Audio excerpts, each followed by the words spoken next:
the advantage of having one of the greatest congressmen in the House of Representatives as your own congressman is that when you get your own talk show, he will come on with you. And we're proud to welcome back my congressman, Republican from the great state of New Jersey, Scott Garrett. Hello, sir. It's good to be with you. And if I get a talk show, would you ever come on with me? Are you kidding? You don't have to ask that. Oh, there we go. Good. I'm there, baby. I'm there. Okay, so right now, would you like to be a fly on the wall, or would you like to be in someone's pocket there? If you could shrink yourself, like Honey, I Shrunk the Congressman, and hear what's going on between Obama, Boehner, and Reid, and McConnell, and all that? I would love to hear it, but I can just anticipate what it's going to be like. Go ahead. I anticipate that the president will conduct himself in this private meeting the same way that he has, I understand, conducted himself in other private meetings, is to say this is his position. He's not going to negotiate, and it's about time for the House to do what he wants them to do.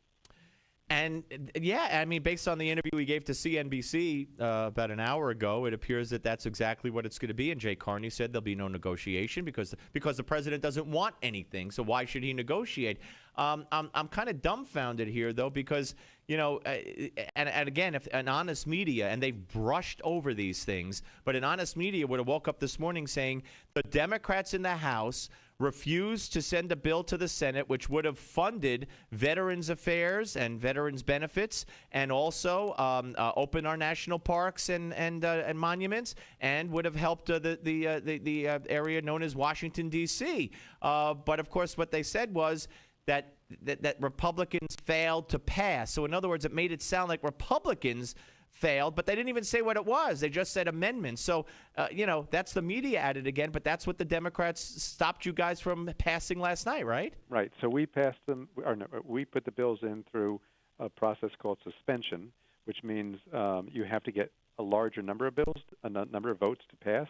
And I really did believe that they would pass yesterday because we do need Democrats to vote with us, because I thought, which Democrat, what person would vote no on a bill to open up the government to make sure the veterans get the services that they need that we've all voted for in past years? So I was, you know, shocked to see the Democrats vote no, and I guess I was not shocked to see, as you point out, the press not play it right or report it correctly. Now today we'll be voting once again on these bills on regular procedure, though, right? Regular procedure. Yeah. You just need, 51%, or 218 basically, to pass. So we have Republicans, and we'll have Republican votes to pass it. We're all together on this. We all believe that the veterans should be taken care of, the military should be taken care of, the parks should be open. Heck, you remember what our original position was. The entire government should be funded at the CR levels, everything you can think of, except for this real problem area, which is Obamacare. Right, and Congressman, Obama keeps saying, and the media parrots it like parrots, I guess. It keeps saying, it's one small radical faction of one party and one chair. But you guys are voting almost in unison on these bills.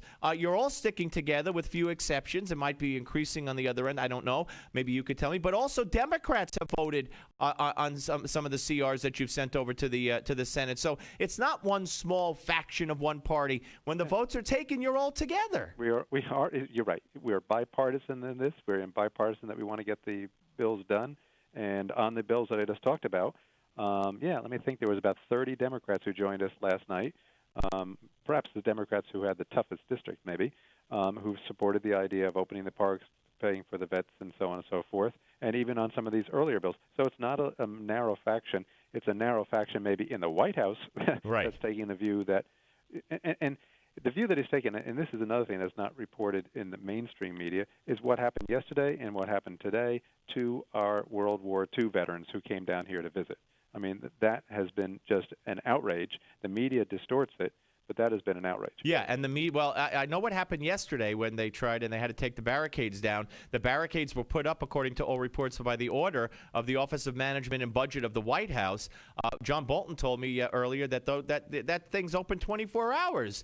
There's never any barricades up there. And the media reported, at least NBC did, that it was a bipartisan group of Congress people that got it open yesterday and got those people in, those veterans in, those heroes in. But in fact, it was Michelle Bachmann saying it was a handful of us Republicans. I'm sure if Democrats were here, they would have. But there were no Democrats there. It was not bipartisan. I mean, they just lie. Right. And it's even worse than that. It's look, I always say, give the guy, maybe the president didn't know about it, maybe the administration didn't know about it yesterday, right? Let's give him the benefit of the doubt, although he doesn't deserve it in this case.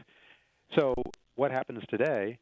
Well, it's all there again. So, I mean, if the president really didn't know about the fact that his people, his administration were putting up, yellow police tape around the World War II memorial, around the entire mall, as we call it, that's just the grass area where people go out and throw Frisbees and that sort of thing. Right. If he didn't know about it yesterday, okay, maybe so. But it happened again today. It did. They put the barricades back up? They put the stuff there again. And worse than that, one of the members said that they talked to one of the police that were down there, and the police person, I think it was a woman, said, "Yeah, I was furloughed. I've been called back, so we have additional police here today." Wow, that is mind-boggling. We're talking to Congressman Scott Garrett here on the Steve Malzberg Show, Republican, New Jersey. I want you to hear something. Sure. This is an exchange. It's the end of an exchange. Dana Bash of CNN, of all people, she's talking to Harry Reid. He's at a press conference earlier today, a few hours ago, and she says, you guys talked about how, there are kids with cancer that can't get clinical trials because the NIH is being shut down. Well, the Republicans, if they pass, they're going to pass a bill that funds the NIH. Would you? And he says no. So she pressed him, and listen. You got to listen to this to believe it. Here it is. But if you can help one child who has cancer, why wouldn't you do it? Listen. Because that Head Start model. Why pit one against the other? Why would we want to do that? I have 1,100 people at Nellis Air Force Base that are sitting home. They have a few problems of their own. This is to have someone of your intelligence suggest such a thing.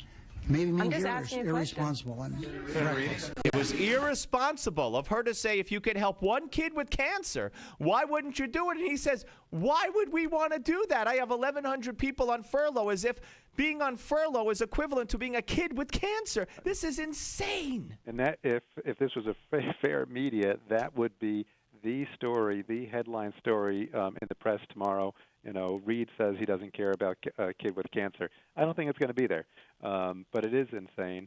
This is the normal mantra that we hear from the left. If we can only save one child, don't you want to do it? Right. Now when we put that question back to them, hey, I guess all these years, we should have asked them that question. Can you save one kid? Who knew that the Democrats would say, no, I really don't care about it. Now in the future, I guess we'll ask them all the time. Right, and how dare she ask that question? It's irresponsible. How dare you ask it? But you must have been listening, and I know you weren't, because the thing I said leading into the break, we played that entire bite, and I said, if this was John Boehner or Ted Cruz or any Republican, I said every newspaper and every TV news show would lead with it tonight and lead with it tomorrow morning. And you and I think alike, because of course they would. Right. And Jay Leno or whoever else would be talking about it tonight. Absolutely. Saying, I wonder if he has any sick kid or something, like make something joke about it. But it's not going to be any place out there. All right. Finally, let me ask you this, and I don't think that it's a good idea to shut down the debt ceiling, not to raise it. But however, having said that, I think Democrats are starting to see that.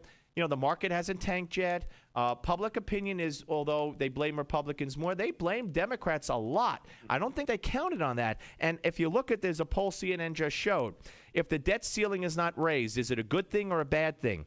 46% of independents said a good thing. Slightly more said bad, but 46 of independents said good.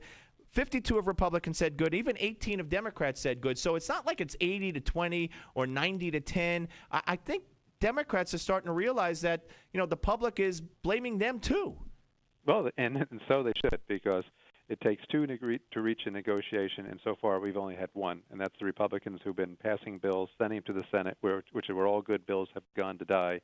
And so it's about time that this news gets out there, and once the news is out there, the public will see what exactly is happening and what their president is doing to them, what their president is doing to their World War II vets, what the Senate is doing to children with cancer. I mean, it is terrible, but I'm glad that the information is getting to the public through you and this medium. Well, all right. So they're going to come out of the meeting with nothing. You guys are going to pass bills tonight. How many do you anticipate, as the president says, piecemeal, which he's vowed to veto, and the Senate says they won't pass? But how many of them you think amendments, different parts of the government to fund, will you pass? 5, a dozen, less? What? No, we'll keep. I think we can keep doing this. And if you were just watching, as I was off the floor.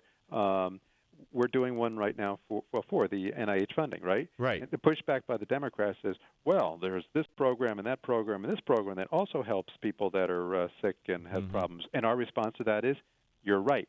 So let's do this one first. All right, and then we'll do them all. Right. Every time they bring something up, you guys say, let's fund it. That works for me. Yeah. All right. Well, for me. Yeah. We shall see. Congressman, I always appreciate your time. Thank you. Thank you so much. Take care. That's Congressman Scott Garrett, ladies and gentlemen, here on the Steve Malzberg Show. All right, I'm just looking here. This video on YouTube had 301 views. It's the one we just played you, the Dana Bash. Let's see. It had 3, now it's up to 977. And it's on Drudge. 977. This should have 900 million views by now. Harry Reid. But you see how I think like Scott Garrett thinks like me. We think alike because it's the truth. If John Boehner, if Ted Cruz said this, they would have cancer. The Democrats would round up mothers in cancer wards and fly them outside Ted Cruz's office and or home in Texas